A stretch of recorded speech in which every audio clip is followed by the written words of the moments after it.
Assalamualaikum warahmatullahi wabarakatuh. Salam dan bahagia. Baiklah teman-teman, kami dari kelompok 4 akan memaparkan tentang tutorial delisting saham. Sebelumnya kami dari kelompok 4 ingin memperkenalkan diri dulu anggota-anggotanya. Yang pertama, Muzaffar Rafif MB dengan NIM 2019 008282. Yang kedua, Waldianti dengan NIM 2019 008284. Yang ketiga, saya sendiri M.Edi Hartono dengan NIM 2019 008294. Dan yang keempat yaitu Rizka Dwi Aryati dengan NIM 2019 008297. Baiklah, untuk penjelasan pertama saya persilakan kepada teman saya untuk menjelaskannya. Baik, saya Waldianti nomor NIM 2019 008284. Di sini saya akan menjelaskan mengenai delisting. Apa itu delisting? Delisting atau penghapusan saham merupakan penghapusan efek yang tercatat di bursa sehingga efek tersebut tidak dapat diperdagangkan di bursa. Penghapusan suatu elemen di bursa saham secara resmi yang dilakukan BEI, yang berarti saham yang sebelumnya diperdagangkan akan dihapus dari daftar perusahaan publik sehingga sahamnya tidak dapat dijualbelikan secara bebas di pasar modal. Selanjutnya, delisting telah diatur berdasarkan Peraturan Bursa Nomor 1/1, yang dimana terdapat dua hal yang menjadi dasar delisting saham di bursa, yaitu yang pertama, permohonan delisting yang disampaikan oleh perusahaan tercatat, dan yang kedua, delisting oleh bursa. Selanjutnya, apa penyebab dilakukannya delisting? Penyebab dilakukannya delisting ini ada tiga. Yang pertama, delisting terjadi karena adanya penurunan kinerja fundamental emiten sehingga dapat mempengaruhi kelangsungan usaha. Misalnya, emiten mengalami kerugian beberapa tahun secara berturut-turut, maka hal tersebut tentu akan berdampak pada return yang akan diterima oleh pemodal. Dalam hal ini, dividen yang diterima oleh pemodal akan turun, sehingga daya tarik emiten tersebut tidak ada dan para pemodal enggan menginvestasikan dana mereka pada saham tersebut. Untuk penyebab yang kedua, terjadinya delisting bisa saja terjadi karena tidak adanya keterbukaan informasi. Faktor keterbukaan ini sangat penting, sebab meskipun fundamental perusahaan baik, tetapi emiten kurang terbuka, maka peminatnya akan berkurang atau bahkan tidak ada peminatnya. Penyebab yang ketiga, delisting terjadi apabila emiten melanggar peraturan-peraturan di bidang pasar modal. Hal tersebut bila terjadi pada perusahaan go public, maka emiten tersebut bisa dihapus dari pencatatan bursa atau yang disebut dengan delisting. Sekian dari saya, ada kurang lebihnya saya mohon maaf. Terima kasih. Selanjutnya yaitu solusi dari adanya delisting saham.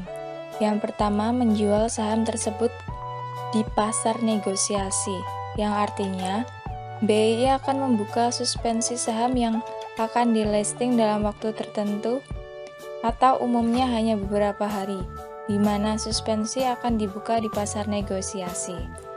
Dalam rentang waktu tersebut, investor disarankan menjual saham tersebut, meskipun nilainya anjlok dan jarang peminat. Yang kedua, membiarkan saham. Perusahaan yang delisting biasanya tetap menjadi perusahaan publik dan bisa melakukan relisting. Dalam kondisi ini, maka saham milik investor masih ada, namun kemungkinan ini memang cukup kecil.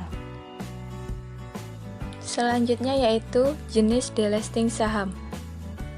Dalam delisting saham ini terdapat dua jenis. Yang pertama, voluntary delisting atau delisting sukarela, yang artinya delisting saham secara sukarela yang diajukan oleh permohonan emiten sendiri karena alasan tertentu. Contohnya, karena adanya merger atau proses penggabungan atau pengambil alihan dengan perusahaan yang sudah go public, kehendak pengendalian baru atau pertimbangan lainnya. Yang kedua, forced delisting atau delisting paksa. Artinya, tindakan otoritas bursa atau BEI untuk menghapus saham perusahaan yang umumnya terjadi karena penurunan kriteria, sehingga tidak memenuhi persyaratan pencatatan. Contohnya, tidak menyampaikan laporan keuangan, keberlangsungan bisnis perusahaan dipertanyakan, dan tidak adanya penjelasan selama 2 tahun berturut-turut. Sebelumnya perkenalkan, nama saya M. Edi Hartono, NIM 2019 008294. Delisting atas permohonan perusahaan. Dalam hal perusahaan tercatat mengajukan permohonan delisting, terdapat beberapa persyaratan yang harus dipenuhi oleh perusahaan tersebut.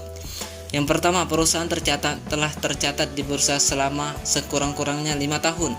Yang kedua, persetujuan RUPS telah diperoleh untuk rencana delisting dan perusahaan terhadap anggaran dasar perusahaan tercatat. Yang ketiga, perusahaan tercatat atau pihak lain yang ditunjuk wajib membeli saham dari pemegang saham yang tidak menyetujui keputusan RUPS dengan formulasi harga yang ditentukan berdasarkan peraturan bursa nomor 1.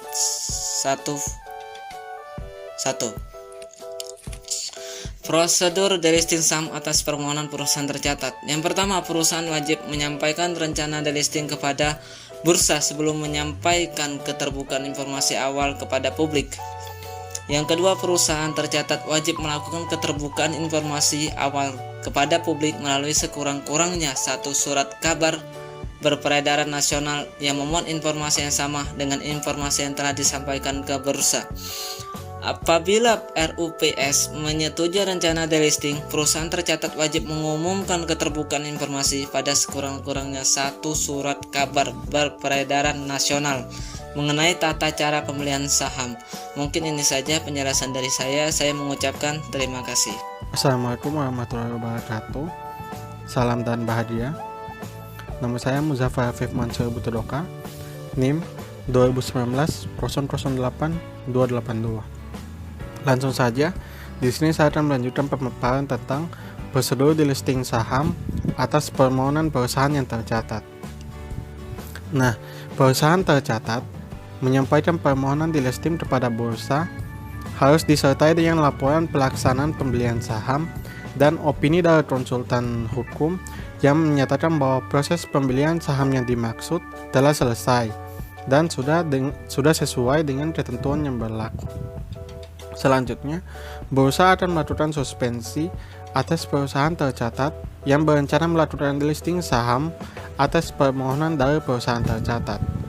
Delisting akan menjadi efektif setelah perusahaan memenuhi seluruh kewajibannya kepada bursa, termasuk membayar biaya delisting efek dan bursa memberikan persetujuan delisting dan mengumumkannya di bursa.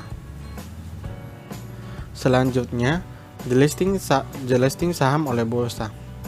Selain delisting yang dimohonkan oleh perusahaan tercatat, bursa dapat melakukan delisting terhadap saham perusahaan tercatat apabila perusahaan tercatat mengalami kondisi atau peristiwa yang secara signifikan berpengaruh negatif terhadap keberlangsungan usaha perusahaan tercatat, baik secara finansial ataupun secara hukum, atau terhadap kelangsungan status perusahaan tercatat sebagai perusahaan terbuka dan perusahaan tercatat tidak dapat menunjukkan indikasi pemulihan yang memadai. Selanjutnya, saham perusahaan tercatat hanya diperdagangkan di pasar negosiasi sekurang-kurangnya selama 24 bulan terakhir. Sekian presentasi dari saya. Lebih dan kurangnya saya kembalikan kepada moderator. Terima kasih. Halo teman-teman, itu saja presentasi dari kelompok kami. Lebih dan kurangnya kami mohon maaf. Sekian, terima kasih. Salam. Wassalamualaikum warahmatullahi wabarakatuh.